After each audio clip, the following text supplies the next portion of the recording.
Hello guys, क्या आपने कभी मूवी देखकर रोया है?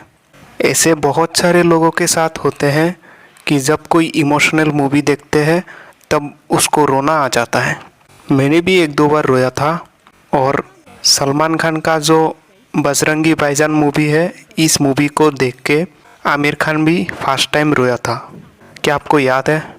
क्या आपने सोच कर देखा है कि एक मूवी जो कुछ भी हमें दिखाना चाहते हैं वो हमें कैसे फील होते हैं? मूवी के अंदर जो चीज़ें दिखाया जाता है वो हम रियल लाइफ में फील कर पाते हैं।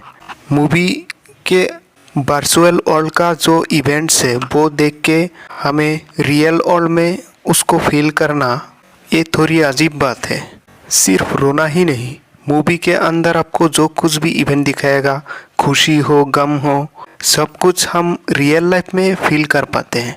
एक लैपटॉप या टीवी के अंदर जो चल रहा है उसको देख के हम रियल लाइफ में कैसे फील कर पाते हैं?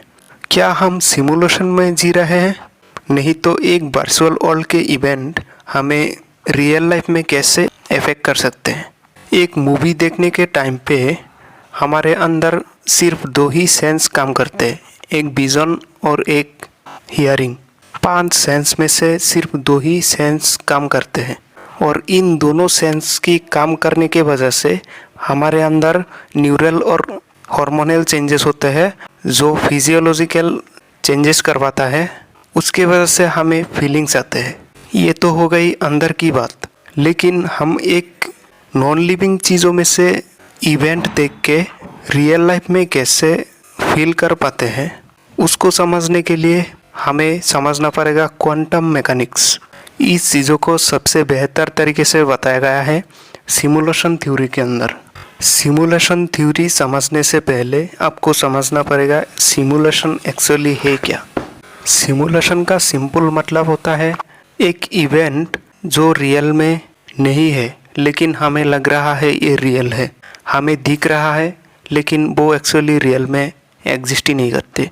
इसको सिमुलेशन कहा जाता है। जैसे कि मान लीजिए आपका कंप्यूटर जब ओवरलोड हो जाते हैं तब उसमें कभी ना कभी आपने देखा होगा कि अब जो वीडियो चला रहे थे कंप्यूटर के अंदर वो वीडियो ऑटोमेटिकली चलते जा रहे हैं, लेकिन बाकी जो बटन्स है वो काम नहीं कर रहे होते।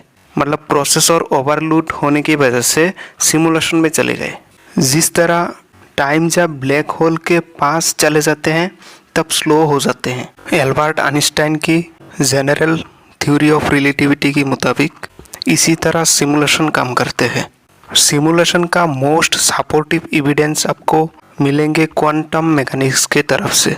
जिस तरह quantum nature of field and particles, discreteness of space time and uncertainty principle real life में भी काम करते हैं, इसी तरह ये चीज़ें सिमुलेशन में भी काम करते हैं। सिमुलेशन हाइपोथेसिस के मुताबिक ये संभव है कि हम एक एडवांस्ड सिविलाइजेशन के द्वारा बनाए गए सिमुलेशन में जी रहे हैं। आज के दिन साइंस के पास सिमुलेशन का कोई साइंटिफिक एविडेंस नहीं है और उसको हम डिनाई भी नहीं कर सकते। उसके पीछे बहुत सारे कारण हैं। एक नंबर है निक बोस्ट्रॉम का आर्गूमेंट।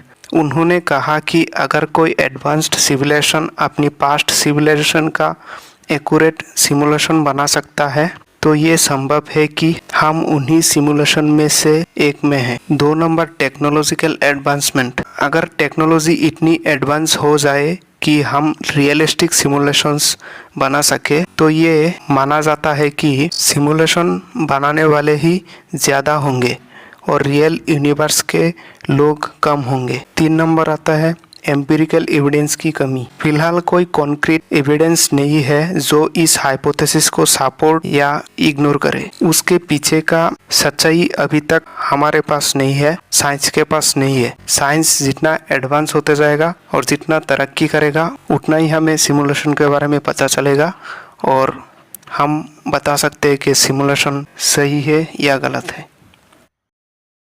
Subscribe for more.